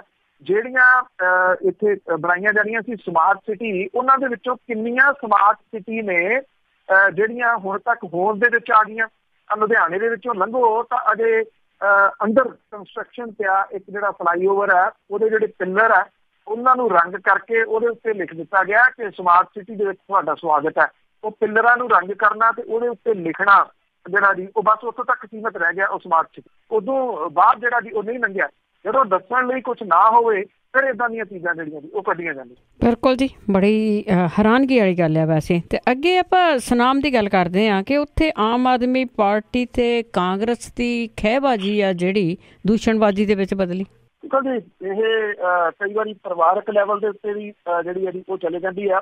ਅਸਲ ਦੇ ਵਿੱਚ ਜਿਹੜਾ ਇੱਥੋਂ ਅਮਨ ਅਰੋੜਾ ਵਿਧਾਇਕ ਆਮ ਆਦਮੀ ਪਾਰਟੀ ਦੇ ਸੁਨਾਮ ਤੋਂ, ਉਹਨੇ ਪਿੰਡ ਝਾੜੋਂ ਦੇ ਵਿੱਚ ਜਿਹੜੀ ਹੋਈ ਗੜਬੜ ਦੇ ਮਾਮਲੇ ਦੇ ਵਿੱਚ ਕਾਂਗਰਸ ਦੇ ਸੰਗਰੂਰ ਡਿਸਟ੍ਰਿਕਟ ਦੇ ਪ੍ਰਧਾਨ ਰਜਿੰਦਰ ਸਿੰਘ ਰਾਜਾ ਦੇ ਉੱਤੇ ਕੁਝ ਦੋਸ਼ ਲਾਏ ਸੀਗੇ। ਇਹ ਕਿਹਾ ਸੀਗਾ ਕਿ ਝਾੜੋਂ ਦੇ ਵਿੱਚ ਫਾਇਰਿੰਗ ਕੀਤੀ ਗਈ ਆ ਤੇ ਇਹਦੇ ਵਾਸਤੇ ਰਜਿੰਦਰ ਸਿੰਘ ਰਾਜਾ ਜਿਹੜਾ ਜੀ ਉਹ ਜ਼ਿੰਮੇਵਾਰ ਸੀ। ਜਿਹੜਾ ਸੜਕ ਦੇ ਉੱਤੇ ਧਰਨਾ ਵੀ ਲਾਤਾ ਸੀਗਾ ਅਮਨ ਅਰੋੜਾ ਨੇ ਆਪਣੇ ਸਾਥੀਆਂ ਦੇ ਨਾਲ, ਔਰ ਇਹ ਵੀ ਗੱਲ ਕਹੀ ਸੀ ਕਿ ਜੇ 72 ਘੰਟਿਆਂ ਦੇ ਅੰਦਰ ਅੰਦਰ ਰਾਜਾ ਦੇ ਖਿਲਾਫ ਕੇਸ ਦਰਜ ਕਰਕੇ ਉਹਨੂੰ ਅਰੈਸਟ ਨਾ ਕੀਤਾ ਗਿਆ ਤਾਂ ਅਣਮਿੱਥੇ ਸਮੇਂ ਦੇ ਵਾਸਤੇ ਚੀਮਾ ਜਿਹੜਾ ਪਿੰਡ ਹੈ ਉੱਥੇ ਧਰਨਾ ਜਿਹੜਾ ਜੀ ਉਹ ਆਮ ਆਦਮੀ ਪਾਰਟੀ ਦਾ ਇਹ ਵਿਧਾਇਕ ਨੇ ਕਿਹਾ ਸੀ ਕਿ ਉਹ ਲਾ ਦੂਗਾ। ਹੁਣ ਦੂਜਾ ਜਿਹੜਾ ਜੀ ਪੱਖ ਦਾ ਇਹ ਆ ਗਿਆ ਕਿ ਸੰਗਰੂਰ ਡਿਸਟ੍ਰਿਕਟ ਦੇ ਪ੍ਰਧਾਨ ਰਜਿੰਦਰ ਸਿੰਘ ਰਾਜਾ ਤੇ ਉਹਨਾਂ ਦੀ ਇੱਕ ਹੋਰ ਆਗੂ ਦਮਨ ਸਿੰਘ ਜਿਹੜੀ ਬਾਜਵਾ ਆ, ਉਹਨੇ ਪ੍ਰੈਸ ਕਾਨਫਰੰਸ ਕਰਕੇ ਜਿਹੜਾ ਅਮਨ ਅਰੋੜਾ ਉਹਦੇ ਪਰਿਵਾਰ ਦੇ ਉੱਤੇ ਕੁਝ ਦੋਸ਼ ਜਿਹੜੇ ਆ ਜੀ ਉਹ ਲਾ ਦਿੱਤੇ ਆ। ਇਹ ਗੱਲ ਕਹੀ ਆ ਕਿ ਅਮਨ ਅਰੋੜਾ ਦਾ ਪਿਤਾ ਜਿਹੜਾ ਬਾਬੂ ਭਗਵਾਨ ਦਾਸ ਅਰੋੜਾ ਸੀਗਾ, ਜਿਨ੍ਹਾਂ ਨੇ ਸੁਸਾਈਡ ਕਰ ਲਿਆ ਸੀਗਾ, ਉਹਨੇ ਇਹ ਗੱਲ ਕਹੀ ਆ ਰਜਿੰਦਰ ਸਿੰਘ ਰਾਜਾ ਨੇ ਕਿ ਉਹ ਖੁਦਕੁਸ਼ੀ ਨਹੀਂ ਸੀ ਬਲਕਿ ਕਤਲ ਸੀ। ਇਹ ਕਿਹਾ ਕਿ ਇਹਦੀ CBI ਦੀ ਜਾਂਚ ਜਿਹੜੀ ਆ ਉਹ ਹੋਣੀ ਚਾਹੀਦੀ ਆ ਤੇ ਉਹਨਾਂ ਦੇ ਮੌਤ ਦੇ ਕਾਰਨ ਜਿਹੜੇ ਉਹ ਕੀ ਸੀਗੇ। ਹੁਣ ਇੰਨੇ ਸਾਲਾਂ ਤੋਂ ਬਾਅਦ ਰਜਿੰਦਰ ਸਿੰਘ ਰਾਜਾ ਜਿਹੜਾ ਜੀ ਉਹ ਇਸ ਪੱਧਰ ਦੇ ਉੱਤੇ ਜਿਹੜਾ ਉੱਤਰ ਆਇਆ ਤੇ ਹੁਣ ਦੇਖਣਾ ਹੋਊਗਾ ਕਿ ਦੂਜੇ ਪਾਸੇ ਤੋਂ ਅਮਨ ਅਰੋੜਾ ਜਿਹੜਾ ਜੀ ਉਹ ਇਹਨਾਂ ਸਵਾਲਾਂ ਦਾ ਜਵਾਬ ਜਿਹੜਾ ਜੀ ਉਹ ਕੀ ਦਿੰਦਾ। ਉਹਦੇ ਬਚਾਅ ਦੇ ਵਾਸਤੇ, ਅਮਨ ਅਰੋੜਾ ਦੇ ਬਚਾਅ ਦੇ ਵਾਸਤੇ ਉਹਦੀ ਮਾਂ ਜਿਹੜੀ ਇਹਦੀ ਜ਼ਰੂਰ ਅੱਗੇ ਆਈ ਆ। ਉਹਨੇ ਇੱਕ ਵੀਡੀਓ ਜਾਰੀ ਕਰਦਿਆਂ ਹੋਇਆ ਇਹ ਗੱਲ ਕਹੀ ਆ ਕਿ 18 ਸਾਲਾਂ ਤੋਂ ਬਾਅਦ ਰਜਿੰਦਰ ਸਿੰਘ ਰਾਜਾ ਉਹਦੇ ਪੁੱਤ ਦੇ ਖਿਲਾਫ ਏਦਾਂ ਦੇ ਦੋਸ਼ ਲਾ ਕੇ ਸਿਆਸੀ ਰੋਟੀਆਂ ਜਿਹੜਾ ਜੀ ਉਹ ਸੇਕ ਰਿਹਾ। ਇਹ ਤੁਸੀਂ ਦੇਖੋ ਵੋਟਾਂ ਦਾ ਜਿਹੜਾ ਮਾਮਲਾ ਹੈ ਉਹ ਕਿਸ ਲੈਵਲ ਤੱਕ ਜਿਹੜਾ ਜੀ ਉਹ ਜਾ ਸਕਦਾ ਹੈ ਤੇ ਨੇਤਾ ਜਿਹੜੇ ਆ ਜੀ ਉਹ ਕਿਹੜੇ ਲੈਵਲ ਤੱਕ ਆ ਜਾਂਦੇ ਆ। ਔਰ ਪੁਰਾਣੇ ਖਾਸ ਤੌਰ ਦੇ ਉੱਤੇ ਪੋਤੜੇ ਫਰੋਲਣ ਦੇ ਵਾਸਤੇ ਜਦੋਂ ਉਹ ਡੈਥ ਹੋਈ ਸੀ ਉਦੋਂ ਇਹ ਲੋਕ ਕਿਉਂ ਨਾ ਬੋਲੇ ਜੀ, ਔਰ ਬੋਲਣਾ ਚਾਹੀਦਾ ਸੀ ਜੇ ਕਿਸੇ ਨੂੰ ਕੋਈ ਸ਼ੱਕ ਸ਼ੁਬਾ ਸੀਗਾ। ਅੱਜ ਇੰਨੇ ਸਾਲਾਂ ਤੋਂ ਬਾਅਦ ਜਦੋਂ ਉਹਨਾਂ ਦੇ ਉੱਤੇ ਦੋਸ਼ ਲੱਗੇ ਤੇ ਫਿਰ ਇਹ ਦੂਜੇ ਪਾਸੇ ਨੂੰ ਜਿਹੜਾ ਜੀ ਤੁਰਤੇ। ਬਿਲਕੁਲ ਹੀ ਕਈ ਵਾਰੀ ਗਿਰੀਆਂ ਗੱਲਾਂ ਕਰਦੇ ਆ। ਤੇ ਅੱਗੇ ਆਪਾਂ ਗੱਲ ਕਰਦੇ ਹਾਂ ਜੀ SGPC ਦੇ ਸਮਾਗਮਾਂ ਦੀ। ਉਹਨਾਂ ਦੇ ਵਿੱਚ ਜਥੇਦਾਰ ਨੂੰ ਅੱਖੋਂ ਪਰੋਖੇ ਕੀਤਾ ਜਾ ਰਿਹਾ। ਐਕਚੁਅਲੀ ਕਹਿੰਦੇ ਆ ਹਾਸਾ ਸਾਰਿਆਂ ਦਾ, ਰੋਣਾ ਇਕੱਲਿਆਂ ਦਾ। ਜਦੋਂ ਮਾੜਾ ਸਮਾਂ ਜਿਹੜਾ ਜੀ ਆਉਂਦਾ ਤੇ ਫਿਰ ਪਰਛਾਵਾਂ ਵੀ ਜਿਹੜਾ ਨਾ ਉਹ ਸਾਥ ਛੱਡ ਜਾਂਦਾ। ਉਹ ਜਥੇਦਾਰ ਗੁਰਬਚਨ ਸਿੰਘ ਹੋਰੀ, ਜਿਨ੍ਹਾਂ ਨੇ ਅਕਾਲੀ ਦਲ ਦੇ ਕਹੇ ਦੇ ਉੱਤੇ ਜਿਨ੍ਹਾਂ ਦਾ ਕਬਜ਼ਾ ਹੈ ਸ਼੍ਰੋਮਣੀ ਗੁਰਦੁਆਰਾ ਪ੍ਰਬੰਧਕ ਕਮੇਟੀ ਦੇ ਉੱਤੇ, ਉਹਨਾਂ ਦੇ ਕਹੇ ਦੇ ਉੱਤੇ ਕਿਹੜੇ ਕਿਹੜੇ ਫੈਸਲੇ ਕੀਤੇ, ਮੇਰਾ ਖਿਆਲ ਇਹ ਤਾਂ ਦੱਸਣ ਦੀ ਲੋੜ ਨਹੀਂ। ਇੰਨਾ ਸਾਲ ਜਿੰਨੇ ਸਾਲ ਉਹ ਰਹੇ, ਵੈਸੇ ਜਿਹੜੀ ਉਮਰ ਦੇ ਵਿੱਚ ਗੁਰਬਚਨ ਸਿੰਘ ਆ ਉਦੋਂ ਕਿਤੇ ਪਹਿਲਾਂ ਲੋਕ ਜਿਹੜੇ ਆ ਜੀ ਉਹ ਉਮਰ ਦੇ ਹਿਸਾਬ ਦੇ ਨਾਲ ਰਿਟਾਇਰ ਹੋ ਜਾਂਦੇ ਆ। ਇਹਨਾਂ ਦੀ ਰਿਟਾਇਰਮੈਂਟ ਦੀ ਕੋਈ ਉਮਰ ਨਹੀਂ ਗੀ। ਉਹਨੇ ਜਿਹੜਾ ਹੁਣ ਸਰਕੇ ਵਾਲਾ ਸੀ ਉਹਨੂੰ ਮਾਫ਼ ਕਰਨਾ, ਮਾਫ਼ੀ ਵਾਪਸ ਲੈਣੀ, ਕੋਠੀ ਦੇ ਵਿੱਚੋਂ ਜਾ ਕੇ ਸਲਿੱਪ ਦੀ ਦੇ ਉੱਤੇ ਜਿਹੜਾ ਜੀ ਉਹ ਹੁਕਮਨਾਮਾ ਜਾਰੀ ਕਰ ਦੇਣਾ, ਜਿਹੜੇ ਉਹਨਾਂ ਦੇ ਖਿਲਾਫ ਆਉਂਦੀਆਂ ਸੀਗੀਆਂ ਸ਼ਿਕਾਇਤਾਂ ਉਹਨੂੰ ਕਿਵੇਂ ਅੱਖੋਂ ਪਰੋਖੇ ਜਿਹੜਾ ਜੀ ਉਹ ਕਰ ਦੇਣਾ। ਕੁਛ ਸਾਹਮਣੇ ਆ ਜੀ। ਹੁਣ ਹਾਲਾਤ ਜਿਹੜੇ ਜੀ ਇਹ ਬਣ ਗਏ ਕਿ ਜਦੋਂ ਗੁਰਬਚਨ ਸਿੰਘ ਹੋਰੀ ਘਿਰ ਗਏ, ਉਹ ਕੱਟਿਆਂ ਬੱਚਿਆਂ ਵਾਲੇ ਵਜੋਂ ਮਸ਼ਹੂਰ ਜਿਹੜਾ ਜੀ ਹੋ ਗਏ। ਉਹਦੇ ਮੁੰਡੇ ਦੇ ਜਿਹੜੇ ਕਾਰੋਬਾਰ ਹੈ ਉਹਨਾਂ ਦੇ ਵਾਸਤੇ ਜਿਹੜਾ ਜੀ ਸਾਰੀਆਂ ਚੀਜ਼ਾਂ ਸਾਹਮਣੇ ਆ ਗਈਆਂ ਕਿ ਉਹ ਕਰੋੜ ਅਰਬਪਤੀ ਜਿਹੜਾ ਜੀ ਉਹ ਕਿਵੇਂ ਬਣ ਗਏ। ਦੋਸ਼ ਇਹ ਵੀ ਲੱਗੇ ਜਾਂਦੇ ਆ ਕਿ ਜਿਹੜੇ ਪਿਸਤੌਲ ਦੀ ਗੱਲ ਚੱਲਦੀ ਸੀ ਉਹ ਤਾਂ ਉਹਦੇ ਮੁੰਡੇ ਦੇ ਹੋਟਲ ਦੇ ਵਿੱਚੋਂ ਜਿਹੜੇ ਬੰਦੇ ਫੜੇ ਗਏ ਉਹਦੇ ਤੋਂ ਮਿਲਿਆ। ਤੇ ਉਹ ਇਹ ਸਾਰੀਆਂ ਗੱਲਾਂ ਜਿਹੜੀਆਂ ਜੀ ਉਹ ਚੱਲ ਰਹੀਆਂ ਹੁਣ। ਤੇ ਸ਼੍ਰੋਮਣੀ ਗੁਰਦੁਆਰਾ ਪ੍ਰਬੰਧਕ ਕਮੇਟੀ ਨੇ ਵੀ ਹੁਣ ਗੁਰਬਚਨ ਸਿੰਘ ਹੋਰਾਂ ਨੂੰ ਇਗਨੋਰ ਕਰਨਾ ਜਿਹੜਾ ਜੀ ਉਹ ਸ਼ੁਰੂ ਕਰ ਦਿੱਤਾ। ਪਰ ਉਹ ਅਸਤੀਫਾ ਨਹੀਂ ਦੇਣਗੇ, ਇਸ ਗੱਲ ਦੀ ਪੱਕੀ ਹੈ ਜੀ, ਜਿੰਨੀ ਦੇਰ ਤੱਕ ਜਿਹੜਾ ਤੁਸੀਂ ਇਹ ਕਹਿ ਲਓ ਕਿ ਧੱਕੇ ਦੇ ਨਾਲ ਨਹੀਂ ਜਿਹੜਾ ਜੀ ਉਹ ਲੈ ਲਿਆ ਜਾਂਦਾ। ਤਖਤ ਕੇਸਗੜ੍ਹ ਦੇ ਦੀਵਾਨ ਹਾਲ ਦੇ ਵਿੱਚ ਭਾਈ ਕਨ੍ਹਈਆ ਜੀ ਦੇ 300 ਸਾਲਾ ਬਰਸੀ ਸਮਾਗਮ ਜਿਹੜੇ ਸੀਗੇ ਜੀ ਉਹ ਕਰਵਾਏ ਗਏ ਸੀਗੇ। ਅਕਾਲ ਤਖਤ ਦੇ ਜਥੇਦਾਰ ਨੂੰ ਸਭ ਤੋਂ ਬਾਅਦ ਬੋਲਣ ਲਈ ਸਮਾਂ ਦਿੱਤਾ ਗਿਆ। ਜਿਹੜੀਆਂ ਧਾਰਮਿਕ ਤੇ ਪੰਥਕ ਸ਼ਖਸੀਅਤਾਂ ਸਣੇ ਅਕਾਲ ਤਖਤ ਦੇ ਸਾਬਕਾ ਜਥੇਦਾਰ ਨੂੰ ਬੋਲਣ ਲਈ ਢੁਕਵਾਂ ਸਮਾਂ ਦਿੱਤਾ ਗਿਆ। ਜੋਗਿੰਦਰ ਸਿੰਘ ਵੇਦਾਂਤੀ ਔਰ ਸ਼੍ਰੋਮਣੀ ਕਮੇਟੀ ਦੀ ਸਟੇਜ ਦੇ ਉੱਤੇ ਗੁਰਬਚਨ ਸਿੰਘ ਹੋਰੀ ਮੌਜੂਦ ਸਨ, ਪਰ ਪਾਸੇ ਹੋ ਕੇ ਬੈਠੇ ਰਹੇ ਜਦੋਂ ਕਿ ਪ੍ਰੋਟੋਕਾਲ ਜਿਹੜਾ ਜੀ ਇਹ ਕਹਿੰਦਾ ਮੁੱਖ ਸਟੇਜ ਦੇ ਉੱਤੇ ਜਿਹੜਾ ਸੀਗਾ ਜੀ ਉਹ ਬਾਬੇ ਵੀ ਨਜ਼ਰ ਆਏ ਜਿਹੜੇ ਅਹੁਦੇ ਤੇ ਤਜਰਬੇ ਦੇ ਵਿੱਚ ਅਕਾਲ ਤਖਤ ਦੇ ਜਥੇਦਾਰ ਦੇ ਨਾਲੋਂ ਘੱਟ ਨੇ ਕਾਫੀ। ਸਾਬਕਾ ਜਥੇਦਾਰ ਜੋਗਿੰਦਰ ਸਿੰਘ ਵੇਦਾਂਤੀ ਨੂੰ ਪ੍ਰਮੁੱਖਤਾ ਦੇ ਨਾਲ ਸਟੇਜ ਦੇ ਉੱਤੇ ਜਿਹੜਾ ਜੀ ਉਹ ਬਿਠਾਇਆ ਗਿਆ, ਉਹਨੂੰ ਬੋਲਣ ਲਈ ਜ਼ਿਕਰਯੋਗ ਸਮਾਂ ਵੀ ਦਿੱਤਾ ਗਿਆ। ਔਰ ਜਿਹੜਾ ਜੋਗਿੰਦਰ ਸਿੰਘ ਵੇਦਾਂਤੀ ਸੀ ਉਹਨਾਂ ਨੇ ਜਿਹੜਾ ਜੀ ਇੰਨੀ ਗੱਲ ਜਿਹੜੀ ਜ਼ਰੂਰ ਕਹੀ ਕਿ ਜਥੇਦਾਰ ਨੂੰ ਹੁਣ ਆਪਣਾ ਅਹੁਦਾ ਚੁੱਪਚਾਪ ਛੱਡ ਦੇਣਾ ਚਾਹੀਦਾ ਹੈ ਤਾਂ ਕਿ ਇਸ ਅਹੁਦੇ ਦੀ ਮਰਿਆਦਾ ਜਿਹੜੀ ਹੈ ਜੀ ਉਹ ਬਣੀ ਰਹੇ। ਹਾਲਾਂਕਿ ਜਿਹੜੀ ਸ਼੍ਰੋਮਣੀ ਗੁਰਦੁਆਰਾ ਪ੍ਰਬੰਧਕ ਕਮੇਟੀ ਆ ਉਹਦੇ ਮੈਂਬਰ ਨੇ ਇਹ ਕਿਹਾ ਜੀ ਕਿ ਅਕਾਲ ਤਖਤ ਦੇ ਜਥੇਦਾਰ ਨੂੰ ਉਹਨਾਂ ਦੇ ਅਹੁਦੇ ਦੇ ਮੁਤਾਬਕ ਸਭ ਤੋਂ ਅਖੀਰ ਦੇ ਵਿੱਚ ਸਮਾਂ ਜਿਹੜਾ ਦਿੱਤਾ ਗਿਆ ਤਾਂ ਕਿ ਉਹ ਸੰਗਤਾਂ ਦਾ ਧੰਨਵਾਦ ਕਰ ਸਕਣ। ਪਰ ਇਹ ਕਿਹਾ ਜਾ ਰਿਹਾ ਵੀ ਜਿੱਥੇ ਸਮਾਗਮ ਹੋ ਰਿਹਾ ਸੀ ਉੱਥੋਂ ਦੇ ਤਖਤ ਕੇਸਗੜ੍ਹ ਸਾਹਿਬ ਦੇ ਜਥੇਦਾਰ ਦਾ ਜਿਹੜਾ ਫਰਜ਼ ਬਣਦਾ ਸੀਗਾ ਕਿ ਉਹ ਧੰਨਵਾਦ ਜਿਹੜਾ ਜੀ ਉਹ ਕਰਨ। ਜਥੇਦਾਰ ਨੂੰ ਕਿਉਂ ਹਾਸ਼ੀਏ ਦੇ ਉੱਤੇ ਕਿਉਂ ਜਿਹੜਾ ਜੀ ਉਹ ਧੱਕ ਦਿੱਤਾ ਗਿਆ ਇਹ ਤਾਂ ਦੱਸਣ ਦੀ ਜਿਹੜਾ ਜੀ ਉਹ ਜ਼ਰੂਰਤ ਨਹੀਂ ਗੀ। ਵੈਸੇ ਇੰਨਾ ਜ਼ਰੂਰ ਹੈ ਕਿ ਜਿੰਨੀ ਕੁ ਸ਼੍ਰੋਮਣੀ ਗੁਰਦੁਆਰਾ ਪ੍ਰਬੰਧਕ ਕਮੇਟੀ ਕਰਨ ਲੱਗ ਗਈ ਆ, ਦੇਖਣਾ ਇਹੀ ਹੋਊਗਾ ਕਿ ਕੌਣ ਇਹਦੇ ਉੱਤੇ ਜਿਹੜਾ ਜੀ ਆਉਂਦਾ। ਪਰ ਇੰਟਰਸਟਿੰਗਲੀ ਜਿਹੜੀ ਚੀਜ਼ ਵੇਖਣ ਵਾਲੀ ਇਹਦੇ ਵਿੱਚ ਇਹ ਵੀ ਆ ਕਿ ਜੋਗਿੰਦਰ ਸਿੰਘ ਵੇਦਾਂਤੀ ਹੋਰਾਂ ਨੂੰ ਇੰਨਾ ਹੀ ਜ਼ਿਆਦਾ ਵੇਟ ਕਿਉਂ ਦਿੱਤਾ ਜਾ ਰਿਹਾ ਸੀ। ਕਿਤੇ ਅੰਦਰ ਖਾਤੇ ਜਿਹੜਾ ਜੀ ਵੇਦਾਂਤੀ ਹੋਰੀ ਤਾਂ ਨਹੀਂ ਆ ਰਹੇ ਜੀ ਅਗਲੇ ਜਥੇਦਾਰ। ਬਿਲਕੁਲ ਜੀ, ਹੁਣ ਥੋੜੇ ਦਿਨਾਂ ਤੱਕ ਹੀ ਸੋਚਣ ਵਾਲੀ ਗੱਲ ਹੋਗੀ। ਤੇ ਅੱਗੇ ਆਪਾਂ ਸਾਬਕਾ ਵਿਧਾਇਕਾਂ ਦੀ ਗੱਲ ਕਰੀਏ, ਉਹੀ ਰਗੜਾ ਲਾ ਰਹੇ ਨੇ ਜੀ ਖਜ਼ਾਨੇ ਨੂੰ। ਦੇਖੋ ਜੀ, ਇੱਕ ਵਾਰੀ ਵਿਧਾਇਕ ਬਣ ਜਾਣਾ ਤਾਂ ਫਿਰ ਸਾਰੀ ਉਮਰ ਦੀਆਂ ਰੋਟੀਆਂ ਨੇ। ਹੋ ਸਕਦਾ ਜੀ ਕੁਛ ਲੋਕਾਂ ਨੂੰ ਨਾ ਜਿਹੜਾ ਜੀ ਇਹ ਪਤਾ ਹੋਵੇ ਕਿ ਕਿੰਨੀਆਂ ਕੁ ਪੈਨਸ਼ਨਾਂ ਵਿਧਾਇਕਾਂ ਨੂੰ ਜਿਹੜੀਆਂ ਜੀ ਉਹ ਮਿਲਦੀਆਂ ਨੇ। ਚਾਹੇ ਕੋਈ ਇੱਕ ਵਾਰੀ ਜਿੱਤ ਹਟਿਆ ਜਿਹੜਾ ਜੀ ਮੁੜ ਕੇ ਉਹ ਹਾਰ ਗਿਆ ਹੋਵੇ, ਉਹਦੀ ਪੈਨਸ਼ਨ ਜਿਹੜੀ ਹੈ ਜੀ ਉਹ ਪੱਕੀ ਆ। ਤੇ ਖਜ਼ਾਨੇ ਨੂੰ ਜਿੰਨਾ ਰਗੜਾ ਜਿੰਨਾ ਚੂਨਾ ਇਹ ਵਿਧਾਇਕ ਜਿਹੜੇ ਸਾਬਕਾ ਵਿਧਾਇਕ ਖਾਸ ਤੌਰ ਦੇ ਉੱਤੇ ਲਾ ਰਹੇ ਆ, ਤੁਸੀਂ ਹੈਰਾਨ ਜਿਹੜਾ ਜੀ ਉਹ ਹੋਗੇ ਕਿ ਪੈਨਸ਼ਨ ਦੇ ਰੂਪ ਦੇ ਵਿੱਚ ਬਸ ਤੁਸੀਂ ਕਹਿ ਲਓ ਕਿ ਨੋਟ ਹੀ ਡਿੱਗਦੇ ਆ।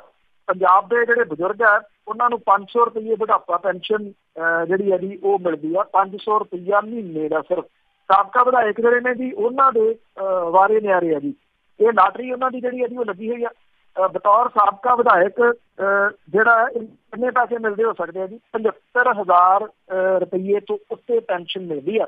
ਬਾਕੀ ਜਿਹੜਾ ਸਭ ਭੱਤੇ ਆ ਜੀ ਉਹ ਵੱਖਰੇ ਆ ਔਰ ਜਿਹੜੀਆਂ ਸਹੂਲਤਾਂ ਮਿਲਦੀਆਂ ਨੇ ਉਹ ਵੱਖਰੀਆਂ। 75,150 ਰੁਪਈਏ ਇਹਨਾਂ ਨੂੰ ਪੈਨਸ਼ਨ ਹੀ ਪੈਨਸ਼ਨ ਜਿਹੜੀ ਹੈ ਜੀ ਮਹੀਨੇ ਦੀ ਮਿਲਦੀ ਆ ਇੱਕ ਵਾਰੀ ਵਿਧਾਇਕ ਜਿਹੜਾ ਬਣਿਆ ਜੀ। ਸਾਬਕਾ ਮੁੱਖ ਮੰਤਰੀ ਰਜਿੰਦਰ ਕੌਰ ਭੱਠਲ ਹੋਰਾਂ ਨੂੰ ਬਤੌਰ ਸਾਬਕਾ ਵਿਧਾਇਕ, ਕਿਉਂਕਿ ਕਿੰਨੀ ਵਾਰੀ ਵਿਧਾਇਕ ਬਣਿਆ ਉਹ ਵੱਧਦੀ ਜਾਂਦੀ ਹੈ ਫਿਰ ਪੈਨਸ਼ਨ ਜਿਹੜੀ, ਰਜਿੰਦਰ ਕੌਰ ਭੱਠਲ ਹੋਰਾਂ ਨੂੰ 3.25 ਲੱਖ ਰੁਪਈਆ ਮਹੀਨੇ ਦੀ ਪੈਨਸ਼ਨ ਜਿਹੜੀ ਹੈ ਜੀ ਮਿਲਦੀ ਆ। ਔਰ ਹੁਣ ਪਲੈਨਿੰਗ ਬੋਰਡ ਦੇ ਵਾਈਸ ਚੇਅਰਪਰਸਨ ਉਹਨਾਂ ਨੂੰ ਲਾਇਆ ਗਿਆ, ਇਹਦੀ ਤਨਖਾਹ ਤੇ ਵੱਖਰੇ ਆ। ਰਜਿੰਦਰ ਕੌਰ ਭੱਠਲ ਹੋਰੀ ਕਿਉਂਕਿ 6 ਵਾਰੀ ਵਿਧਾਇਕ ਬਣੇ ਆ। ਮੰਡੀ ਬੋਰਡ ਦੇ ਚੇਅਰਮੈਨ ਲਾਲ ਸਿੰਘ ਹੋਰੀ ਵੀ 6 ਵਾਰੀ ਵਿਧਾਇਕ ਬਣੇ ਆ, ਉਹਨਾਂ ਨੂੰ ਵੀ 3.25 ਲੱਖ ਰੁਪਈਆ ਮਹੀਨੇ ਦੀ ਪੈਨਸ਼ਨ ਮਿਲਦੀ ਆ। ਸਾਬਕਾ ਮੰਤਰੀ ਸਰਵਣ ਸਿੰਘ ਫਲੋਰ ਹੋਰੀ 3.25 ਲੱਖ ਰੁਪਈਆ ਲੈ ਰਹੇ ਆ। ਬਲਵਿੰਦਰ ਸਿੰਘ ਭੁੰਦੜ ਹੋਰੀ 5 ਵਾਰੀ ਵਿਧਾਇਕ ਰਹੇ ਆ, 3.25 ਲੱਖ ਰੁਪਈਆ ਉਹ ਮੁੱਛੀ ਜਾ ਰਹੇ ਆ। ਰਾਜ ਸਭਾ ਮੈਂਬਰ ਸੁਖਦੇਵ ਸਿੰਘ ਢੀਂਡਸਾ ਰਾਜ ਸਭਾ ਤੋਂ ਵੱਖਰੇ ਪੈਸੇ ਲੈਂਦੇ ਆ। ਪੰਜਾਬ ਦੇ ਖਜ਼ਾਨੇ ਦੇ ਵਿੱਚੋਂ 2.25 ਲੱਖ ਰੁਪਈਆ ਉਹਨਾਂ ਨੂੰ ਜਿਹੜੀ ਹੈ ਜੀ ਉਹ ਪੈਨਸ਼ਨ ਆ ਰਹੀ ਹੈ ਜੀ। ਔਰ ਭੁੰਦੜ ਤੇ ਢੀਂਡਸਾ ਜਿਹੜੇ ਆ ਜੀ ਉਹਨਾਂ ਨੂੰ ਰਾਜ ਸਭਾ ਦੀ ਜਿਹੜੀ ਵੱਖਰੀ ਤਨਖਾਹ ਮਿਲ ਰਹੀ ਆ, ਭੱਤੇ ਜਿਹੜੇ ਦੀ ਵੱਖਰੇ ਮਿਲ ਰਹੇ ਆ। ਹਰੀ ਸਿੰਘ ਜ਼ੀਰਾ, ਗੁਲਜ਼ਾਰ ਸਿੰਘ ਰਣੀਕੇ, ਰਣਜੀਤ ਸਿੰਘ ਬ੍ਰਹਮਪੁਰਾ ਇਹ ਜਿਹੜੇ ਦੀ 2.25 ਲੱਖ ਰੁਪਈਆ ਮਹੀਨੇ ਦੀ ਪੈਨਸ਼ਨ ਪੰਜਾਬ ਦੇ ਖਜ਼ਾਨੇ ਚੋਂ ਲਈ ਜਾਂਦੇ ਆ। ਪ੍ਰਤਾਪ ਸਿੰਘ ਬਾਜਵਾ 3 ਵਾਰੀ ਵਿਧਾਇਕ ਰਹੇ ਆ, ਉਹਨਾਂ ਨੂੰ 2.25 ਲੱਖ ਰੁਪਈਆ ਪੈਨਸ਼ਨ ਇੱਧਰੋਂ ਚੁੱਕੀ ਜਾਂਦੇ ਆ। ਉੱਧਰੋਂ ਰਾਜ ਸਭਾ ਦੇ ਮੈਂਬਰ ਆ ਉਹ ਵੱਖਰੇ ਤੌਰ ਦੇ ਉੱਤੇ ਜਿਹੜਾ ਦੀ ਨਜ਼ਾਰਾ ਲੈਂਦੇ ਆ।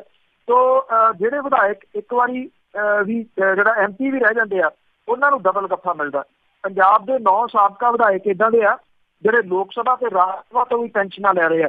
ਸਾਬਕਾ ਵਿਧਾਇਕ ਵਾਲੀ ਪੈਨਸ਼ਨ ਲੈ ਰਹੇ ਆ। ਸਰਕਾਰੀ ਸੂਚਨਾ ਜਿਹੜੀ ਕਹਿੰਦੀ ਆ ਕਿ ਵਿਧਾਨ ਸਭਾ ਦੇ ਵੱਲੋਂ ਹਰ ਸਾਬਕਾ ਵਿਧਾਇਕ ਦੀ ਪੈਨਸ਼ਨ ਫਿਕਸ ਕੀਤੀ ਗਈ ਆ ਤੇ ਉਹ ਖਜ਼ਾਨੇ ਜਾਂ ਬੈਂਕ ਚੋਂ ਜਿਹੜਾ ਦੀ ਉਹ ਲੈਂਦੇ ਆ। ਪੰਜਾਬ ਰਾਜ ਮੰਡਲ ਮੈਂਬਰਸ ਦੇ ਐਕਟ 1977 ਦੇ ਮੁਤਾਬਕ ਜਿਹੜੀਆਂ ਦੀ ਇਹ ਪੈਨਸ਼ਨਾਂ ਦਿੱਤੀਆਂ ਜਾਂਦੀਆਂ ਨੇ। ਔਰ ਪੰਜਾਬ ਸਰਕਾਰ ਨੇ 2016 ਦੇ ਵਿੱਚ ਪੈਨਸ਼ਨ ਦੇ ਵਿੱਚ ਵਾਧਾ ਕਰਕੇ ਹਰ ਸਾਬਕਾ ਵਿਧਾਇਕ ਨੂੰ ਪਹਿਲੀ ਟਰਮ ਲਈ 15,000 ਰੁਪਏ ਮੁੱਢਲੀ ਤਨਖਾਹ, 50% ਮਰਜ਼ੀ DA, 234% ਮਹਿੰਗਾਈ ਭੱਤੇ ਮੁਤਾਬਕ ਬਣਦੀ ਪੈਨਸ਼ਨ ਜਿਹੜੀ ਹੈ ਉਹ ਦਿੱਤੀ ਜਾ ਰਹੀ ਆ। ਪਿਛਲੀ ਸਰਕਾਰ ਜਾਣ ਤੋਂ ਪਹਿਲਾਂ ਸਾਰਾ ਕੁਝ ਜਿਹੜਾ ਜੀ ਇੰਨਾ ਵਧਾ ਗਏ ਸੀ ਤੇ ਇੱਕ ਤੋਂ ਜ਼ਿਆਦਾ ਵਾਰੀ ਵਿਧਾਇਕ ਰਹਿਣ ਵਾਲਿਆਂ ਨੂੰ ਪ੍ਰਤੀ ਟਰਮ 10,000 ਰੁਪਏ ਪ੍ਰਤੀ ਮਹੀਨਾ ਮੁੱਢਲੀ ਪੈਨਸ਼ਨ ਤੇ ਬਾਕੀ ਭੱਤੇ ਜਿਹੜੇ ਦੀ ਉਹ ਰਲਾ ਕੇ ਉਹ ਮਿਲਦੀ ਆ।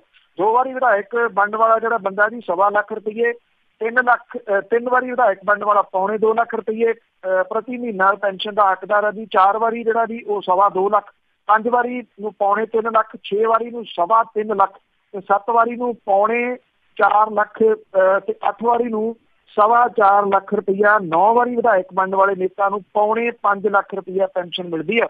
ਜੇ ਪੈਨਸ਼ਨ ਦੇ ਵਿੱਚ ਵਾਧਾ ਹੋਊਗਾ ਤੇ ਪੈਨਸ਼ਨ ਜਿਹੜੀ ਇਹਦੀ ਹੋਰ ਵਧੂਗੀ। ਪੰਜਾਬ ਦੇ ਦਰਜਨਾਂ ਸਾਬਕਾ ਵਿਧਾਇਕ ਨੇ 3 ਵਾਰੀ MLA ਜਿਹੜਾ ਦੀ ਉਹ ਰਹੇ ਆ, ਆਰਾਮ ਦੇ ਨਾਲ ਲੱਖਾਂ ਰੁਪਈਆ ਜਿਹੜਾ ਦੀ ਉਹ ਪੈਨਸ਼ਨ ਦਾ ਜਿਹੜਾ ਉਹ ਚੁੱਕ ਜਿਹੜਾ ਦੀ ਉਹ ਰਹੇ ਆ। ਜੇ ਸਾਬਕਾ ਮੁੱਖ ਮੰਤਰੀ ਜਿਹੜੇ ਪ੍ਰਕਾਸ਼ ਸਿੰਘ ਬਾਦਲ ਹੋਰਾਂ ਦੀ ਗੱਲ ਕਰੀਏ, ਜੇ ਉਹ ਸਿਆਸਤ ਤੋਂ ਰਿਟਾਇਰ ਹੁੰਦੇ ਆ ਤਾਂ ਉਹਨਾਂ ਦਾ ਸਭ ਤੋਂ ਵੱਧ ਬੋਝ ਜਿਹੜਾ ਦੀ ਖਜ਼ਾਨੇ ਦੇ ਉੱਤੇ ਪਊਗਾ, ਕਿਉਂਕਿ ਉਹ 10 ਵਾਰੀ ਵਿਧਾਇਕ ਰਹੇ ਆ ਤੇ ਮੌਜੂਦਾ ਵਿਧਾਇਕ ਆ। ਜੇ ਉਹ ਇਸ ਵੇਲੇ ਰਿਟਾਇਰਮੈਂਟ ਲੈ ਲੈਂਦੇ ਆ ਤੇ 5.25 ਲੱਖ ਰੁਪਈਆ ਉਹਨਾਂ ਨੂੰ ਪੈਨਸ਼ਨ ਮਿਲੂਗੀ, ਜਿਹੜਾ ਆਪਣੇ ਆਪ ਦੇ ਵਿੱਚ ਇੱਕ ਰਿਕਾਰਡ ਹੋਊਗਾ। ਲਓ ਜੀ, ਫਿਰ ਤਾਂ ਔਖੇ ਸੌਖੇ ਵਿਧਾਇਕ ਹੀ ਬਣ ਜਾਣਾ ਚਾਹੀਦਾ, ਐਵੇਂ ਨਹੀਂ ਲੜਾਈਆਂ ਹੁੰਦੀਆਂ ਵਿਧਾਇਕ ਰਹਿਣ ਦੇ ਲਈ। ਤੇ ਅੱਗੇ ਅਖੀਰ ਦੇ ਵਿੱਚ ਆਪਾਂ ਮਾਨਸਾ ਜ਼ਿਲ੍ਹੇ ਦੀ ਗੱਲ ਕਰਦੇ ਹਾਂ। ਕਹਿੰਦੇ ਵੀ ਇਹ ਅਨਪੜ੍ਹ ਜ਼ਿਲ੍ਹਾ ਗਿਣਿਆ ਜਾਂਦਾ, ਪਰ ਇਸ ਦੇ ਵਿੱਚ ਹੀ ਸਭ ਤੋਂ ਵੱਧ ਵੋਟਾਂ ਪਈਆਂ ਪੰਜਾਬ 'ਚ। ਬਿਲਕੁਲ ਜੀ, ਜੇ ਆਪਾਂ ਸਾਖਰਤਾ ਦੇ ਪੱਖੋਂ ਜਿਹੜਾ ਦੀ ਉਹ ਲਈਏ, ਹਾਂ ਇਹ ਜ਼ਰੂਰ ਆ ਕਿ ਪੰਜਾਬ ਦੇ ਵਿੱਚ ਮਾਲਵੇ ਦੇ ਖੇਤਰ ਤੋਂ ਖਾਸ ਤੌਰ ਦੇ ਉੱਤੇ ਉੱਠਣ ਵਾਲੀਆਂ ਜਿਹੜੀਆਂ ਮੂਵਮੈਂਟਾਂ ਨੇ, ਉਹਦੇ ਵਿੱਚ ਮਾਨਸਾ ਡਿਸਟ੍ਰਿਕਟ ਹੋ ਗਿਆ, ਬਰਨਾਲਾ ਡਿਸਟ੍ਰਿਕਟ ਹੋ ਗਿਆ, ਸੰਗਰੂਰ ਡਿਸਟ੍ਰਿਕਟ ਹੋ ਗਿਆ, ਇਹ ਉਹ ਜਿਹੜੇ ਆ ਜਿਹੜੇ ਹਮੇਸ਼ਾ ਜਿਹੜਾ ਤੁਸੀਂ ਕਹਿ ਲਓ ਕਿ ਇਹਨਾਂ ਜਿਹੜੀਆਂ ਮੂਵਮੈਂਟਸ ਨੇ ਉਹਨਾਂ ਦੇ ਵਿੱਚ ਵੱਡਾ ਰੋਲ ਜਿਹੜਾ ਦੀ ਉਹ ਨਿਭਾਉਂਦੇ ਰਹੇ ਆ। ਤੇ ਹੁਣ ਮਾਨਸਾ ਡਿਸਟ੍ਰਿਕਟ ਜਿਹੜਾ ਦੀ ਉਹਦੇ ਉੱਤੇ ਬੇਸ਼ੱਕ ਇਹ ਧੱਬਾ ਲੱਗਦਾ ਹੋਵੇ ਜੀ ਕਿ ਉੱਥੇ ਪੜ੍ਹੇ ਲਿਖੇ ਘੱਟ ਹੈ, ਪਰ ਉਹਨੇ ਝੰਡੀ ਜਿਹੜੀ ਦੀ ਉਹਦੀ ਰਹੀ ਆ ਵੋਟਾਂ ਵਾਲੇ ਮਾਮਲੇ ਦੇ ਉੱਤੇ। ਮਾਨਸਾ ਡਿਸਟ੍ਰਿਕਟ ਸਿਆਸੀ ਪੱਖੋਂ ਜਿਹੜਾ ਦੀ ਇੱਕ ਵਾਰੀ ਫੇਰ ਸਾਰੇ ਪੰਜਾਬ ਦੇ ਵਿੱਚੋਂ ਮੋਹਰੀ ਬਣ ਕੇ ਜਿਹੜਾ ਦੀ ਉੱਭਰਿਆ। ਜ਼ਿਲ੍ਹਾ ਪਰਿਸ਼ਦ ਤੇ ਪੰਚਾਇਤ ਸਮਿਤੀ ਦੀਆਂ ਚੋਣਾਂ ਦੇ ਵਿੱਚ 71.66% ਵੋਟਾਂ ਪਾ ਕੇ ਸੂਬੇ ਭਰ ਦੇ ਵਿੱਚੋਂ ਪਹਿਲਾ ਨੰਬਰ ਇਹਨੇ ਜਿਹੜਾ ਦੀ ਉਹ ਹਾਸਲ ਕੀਤਾ। ਔਰ ਜਿਹੜਾ ਦੀ ਪੂਰੇ ਜ਼ਿਲ੍ਹੇ ਦੇ ਵਿੱਚ ਵੋਟਾਂ ਪਾਉਣ ਦੀ ਜਿਹੜੀ ਫੀਸਦੀ ਹੈ ਜੀ 71.66% ਰਹੀ ਆ। ਜਿਹੜੇ ਪੜ੍ਹਾਈ ਲਿਖਾਈ ਦੇ ਪੱਖੋਂ ਮੂਹਰੇ ਗਿਣੇ ਜਾਂਦੇ ਆ ਜੀ, ਜਲੰਧਰ ਤੇ ਲੁਧਿਆਣਾ, ਉਹਨਾਂ ਦੇ ਮੁਕਾਬਲੇ ਮਾਨਸਾ ਕਿਤੇ ਜ਼ਿਆਦਾ ਜਿਹੜੀ ਦੀ ਉਹ ਬਾਜੀ ਮਾਰ ਗਿਆ। ਔਰ ਜਿਹੜੀ ਖਾਸ ਤੌਰ ਦੇ ਉੱਤੇ ਵੇਖਣ ਵਾਲੀ ਜਿਹੜੀ ਗੱਲ ਇਹ ਰਹੀ ਕਿ ਮਾਨਸਾ ਦੇ ਵਿੱਚ ਕੋਈ ਕੇਸ ਦਰਜ ਨਹੀਂ ਹੋਇਆ, ਕੋਈ ਲੜਾਈ ਝਗੜਾ ਜਿਹੜਾ ਜੀ ਉਹ ਨਹੀਂ ਹੋਇਆ। ਇਹਨਾਂ ਲੋਕਾਂ ਨੂੰ ਅਜੇ ਵੀ ਜਿਹੜੇ ਜੀ ਦੱਸਣ ਵਾਲੇ ਦੱਸਦੇ ਆ ਕਿ ਅਨਪੜ੍ਹਾਂ ਦਾ ਜ਼ਿਲ੍ਹਾ, ਪਰ ਮੇਰਾ ਖਿਆਲ ਮਾਨਸਾ ਤੋਂ ਜਿਹੜੀ ਹੈ ਜੀ ਉਹ ਸਿੱਖਣ ਵਾਲੀ ਚੀਜ਼ ਇਹ ਆ, ਇੱਕ ਤਾਂ ਉਹਨਾਂ ਦਾ ਵੋਟਾਂ ਦੇ ਵਿੱਚ ਵਿਸ਼ਵਾਸ, ਜਿੰਨੇ ਵੱਡੇ ਪੱਧਰ ਤੇ ਉਹਨਾਂ ਨੇ ਵੋਟਾਂ ਪਾਈਆਂ, ਤੇ ਕੋਈ ਗੜਬੜ ਜਿਹੜੀ ਹੈ ਜੀ ਉਹ ਨਾ ਹੋਣੀ। ਸੰਗਰੂਰ ਜਿਹੜਾ ਜੀ ਉਹ ਵੋਟਾਂ ਦੇ ਪੱਖੋਂ ਦੂਜੇ ਨੰਬਰ ਦੇ ਉੱਤੇ ਰਿਹਾ, ਜਿੱਥੇ 65.23% ਵੋਟਾਂ ਜਿਹੜੀਆਂ ਦੀ ਉਹ ਪਈਆਂ। ਮੋਹਾਲੀ ਦੇ ਲੋਕ ਤੀਜੇ ਨੰਬਰ ਦੇ ਉੱਤੇ ਰਹੇ, ਜਿੱਥੇ 65% ਵੋਟਾਂ ਜਿਹੜੀਆਂ ਉਹ ਪਈਆਂ। ਬਠਿੰਡਾ ਦੇ ਵਿੱਚ 64.84%, ਫਰੀਦਕੋਟ ਦੇ ਵਿੱਚ 62%, ਫਾਜ਼ਿਲਕਾ ਦੇ ਵਿੱਚ 60%, ਫਿਰੋਜ਼ਪੁਰ ਦੇ ਵਿੱਚ 57.7%, ਬਰਨਾਲਾ ਦੇ ਵਿੱਚ 56%, ਮੋਗਾ 'ਚ 55.92%, ਮੁਕਤਸਰ ਸਾਹਿਬ ਦੇ ਵਿੱਚ 53% ਵੋਟਾਂ ਜਿਹੜੀਆਂ ਦੀ ਉਹ ਭੁਗਤੀਆਂ। ਜ਼ਿਲ੍ਹਾ ਪਟਿਆਲਾ ਜਿਹੜਾ ਸੀ ਉਹਦੇ ਵਿੱਚ ਕਰੀਬ 59% ਵੋਟਾਂ ਜਿਹੜੀਆਂ ਦੀ ਉਹ ਪਈਆਂ। ਪ੍ਰਕਾਸ਼ ਸਿੰਘ ਬਾਦਲ ਹੋਰਾਂ ਦੇ ਤੇ ਬਾਦਲਾਂ ਦੇ ਜ਼ਿਲ੍ਹੇ ਦੇ ਵਿੱਚ 53% ਵੋਟਾਂ ਜਿਹੜੀਆਂ ਦੀ ਉਹ ਪਈਆਂ। ਤੁਸੀਂ ਅੰਦਾਜ਼ਾ ਲਾ ਸਕਦੇ ਹੋ ਕਿ ਜਿਹੜੇ ਸਿਆਸੀ ਲੋਕ ਨੇ, ਵੱਡੇ ਨਾਮ ਨੇ, ਉਹਨਾਂ ਤੋਂ ਕਿਤੇ ਨਾ ਕਿਤੇ ਲੋਕ ਜਿਹੜੇ ਆ ਜੀ ਉਹ ਉਕਤਾ ਗਏ ਆ, ਚਾਹੇ ਉਹ ਮੁਕਤਸਰ ਡਿਸਟ੍ਰਿਕਟ ਹੋਵੇ ਤੇ ਚਾਹੇ ਉਹ ਪਟਿਆਲਾ ਡਿਸਟ੍ਰਿਕਟ ਜਿਹੜਾ ਵੀ ਹੋਵੇ। ਇੱਥੇ ਨਾਮ ਬਹੁਤ ਵੱਡੇ ਨੇ ਸਿਆਸਤ ਦੇ ਵਿੱਚ, ਪਰ ਵੋਟਾਂ ਪੈਣ ਦੇ ਮਾਮਲੇ ਦੇ ਵਿੱਚ ਇਹ ਡਿਸਟ੍ਰਿਕਟ ਅਸਰ ਦੇ। ਜੀ ਬਹੁਤ ਬਹੁਤ ਧੰਨਵਾਦ ਬਲਤੇਜ ਪੰਨੂ ਜੀ। ਮਿਹਰਬਾਨੀ, ਧੰਨਵਾਦ ਜੀ, ਸਤਿ ਸ਼੍ਰੀ ਅਕਾਲ ਜੀ। ਤੇ ਸਰੋਤੇ ਇਹ ਸਨ ਬਲਤੇਜ ਪੰਨੂ, ਸਾਡੇ ਨਾਲ ਜੁੜਦੇ ਨੇ, ਕਰਦੇ ਨੇ ਖਬਰਾਂ। ਇਸੇ ਦੇ ਨਾਲ ਸਾਡਾ ਅੱਜ ਦਾ ਬੁਲਟਨ ਇੱਥੇ ਸਮਾਪਤ। ਅਗਲੇ ਬੁਲਟਨ ਤੱਕ ਬਲਵਿੰਦਰ ਕੌਰ ਵੱਲੋਂ ਆਪ ਸਭ ਨੂੰ ਹੀ ਸਤਿ ਸ਼੍ਰੀ ਅਕਾਲ।